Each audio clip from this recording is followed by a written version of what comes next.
1944년 6월 6일 노르망디에 상륙한 연합군은 독일군이 점령하고 있던 프랑스 각 지역을 속속 탈환한 뒤 8월 25일 파리에 입성합니다. 나치 치하에서 신음하던 프랑스가 해방되자 임시정부 주석 샤를 드골이 가장 먼저 착수한 일은 나치 협력자 처단이었습니다.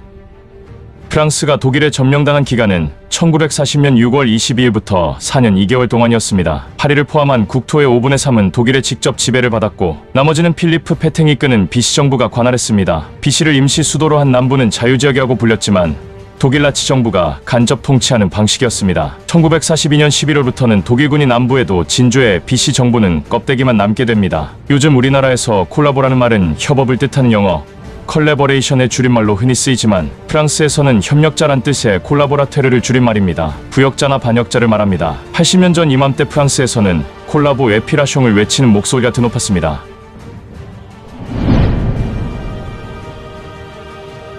드골은 파리 해방 1년 전 알제리에서 프랑스 국민해방위원회 공동위원장을 맡고 있을 때 애국적 국민에게는 상을 주고 배반자에게는 벌을 주어야만 비로소 국민을 단결시킬 수 있다며 나치 협력자 숙청방침을 천명했습니다. 노르망디 상륙작전 직후인 6월 26일 독일 점령기 협력행위를 처벌하는 부역자 재판소를 출범시킨 데 이어 8월 18일 국치죄를 저지른 자들의 공민권을 박탈하는 공민재판부를 설치했습니다. 11월 18일에는 비시 정부 주역들을 처벌하기 위한 최고재판소를 발족하기도 합니다. 조사 대상은 광범위했고 판결은 추상같았습니다. 1944년부터 10년간 약 35만 명의 부역 혐의자 가운데 약 12만 명이 재판에 회부돼 9만 8천여 명이 유죄를 선고받았습니다. 이 중 3만 8천여 명이 징역 또는 금고형을 받았고 사형 선고를 받은 6,700여 명 중 1,500명이 처형당했습니다.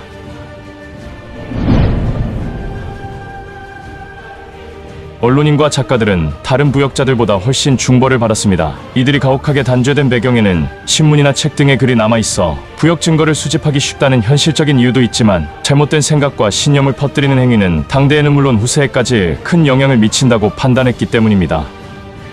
드골은 언론인은 도덕의 상징이기 때문에 첫 심판대에 올려 가차없이 처단해야 한다고 강조했습니다. 일간지 오주르디 편집인 조르주 슈아레즈, 일간 누보탕 발행인 장 미쉐르, 주간지 즈수이파르투 편집국장 로베르 브라지아크, 라디오 파리 책임자 장 에롤 파키 등이 사형을 선고받았고 징역형에 처해진 언론인도 수천 명이었습니다.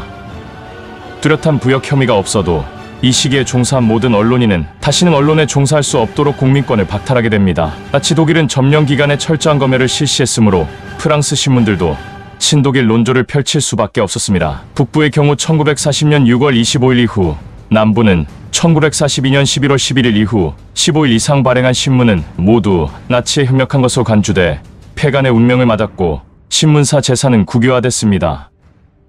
드골은 훈령을 통해 이러한 조치를 내리는 동시에 독일 치하에서 발행된 신문 제호를 어떤 언론사도 사용할 수 없도록 했습니다. 르피가로, 라크로아는 독일군이 침공하자 지방으로 도피했다가 무기한 정관을 택해 살아남았습니다. 레지스탕스에 참여했던 언론인 위베르 베브메리는 드골의 권위를 받고 1944년 12월 18일 르몽드를 창간하게 됩니다. 음악가, 미술가, 영화인, 연극인 등 문화예술인에 대한 단죄도 폭넓게 진행됐으나 무인에 비해서는 처벌 강도가 낮은 편이었습니다. 부역 문학가로 지목된 드리웨 라로셀 등 나치 협력에 관한 글을 남긴 작가나 이를 책으로 펴낸 출판사들은 가중 처벌됐습니다. 작가의 글이 미친 영향력을 그만큼 중요하게 본 것입니다. 이제 시선을 우리나라로 돌려보겠습니다. 재헌의회가 1948년 9월 제정한 반민족행위 처벌법에 따라 10월 발족한 반민족행위 특별조사위원회는 반민족행위자 7천여 명의 명단을 확인하고 이 가운데 682명을 조사했습니다. 그러나 이승만의 방해와 경찰의 습격 등으로 1년 만에 와해돼 조사나 처벌이 제대로 이루어지지 못했습니다. 불과 79명만이 재판에 넘겨져 집행유예 5명, 실형 7명, 공민권 정지 18명 등 30명만이 유죄 판결을 받게 됩니다. 지형을 선고받은 7명도 재심 등의 과정을 거쳐 1950년 봄 이전에 모두 풀려나고 맙니다. 피해자 가운데 문인과 언론인은 모두 22명이었습니다. 이 가운데 소설가 겸 언론인 이광수와 채만식, 학자이자 언론인 최남선, 종교인이자 언론인 최린이 실형을 선고받았을 뿐 대부분 기소조차 되지 않았습니다. 총독부 기관지 매일신문 등을 통해 일제 식민정책 홍보에 앞장선 언론인들은 모두 처벌을 면했고 천황의 생일을 축하하고 중국 침략전쟁을 찬양하다가 1940년 8월 사실상 자진 폐간한 조선일보와 동아일보는 1945년 말 아무런 반성과 사과 없이 슬며시 복관합니다.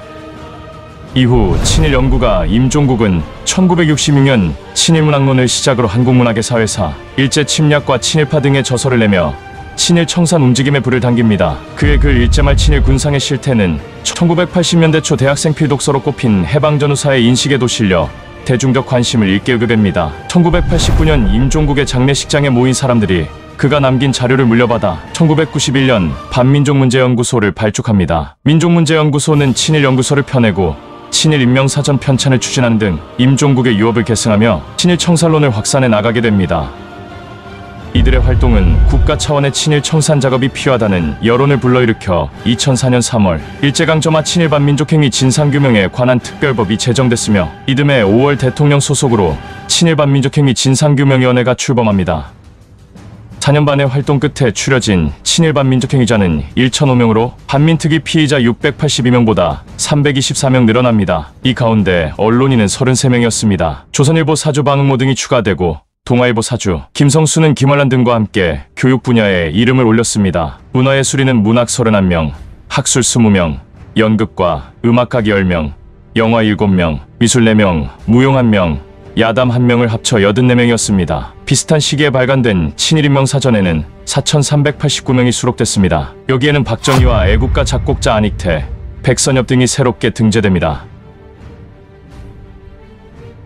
언론 출판 분야 명단은 44명이었습니다. 1905년 을사늑약을 개탄하는 황성신문 논설 시일야방 성대국을 쓴 장지연도 1914년부터 1918년 매일신보에 재직하며 다수의 친일 평론을 실어 이름이 오르게 됩니다.